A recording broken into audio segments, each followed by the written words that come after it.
Hey,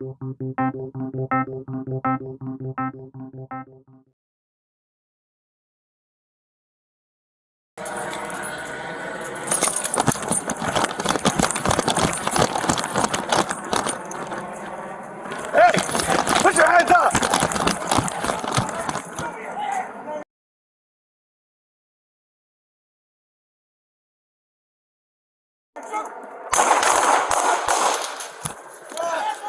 Hey, he's by the gun, watch out!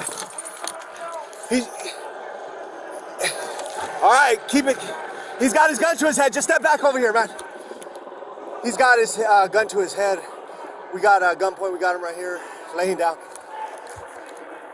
Let's just put out a 9982, we fired. Okay, we're gonna help you, put the gun down, we will help you. After the shooting, the man held the gun to his head as he moved towards a side gate.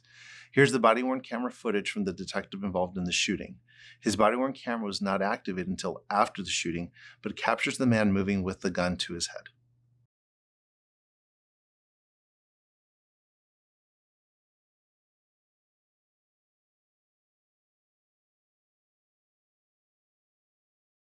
Okay, all right. Is he pointing that gun at anybody else?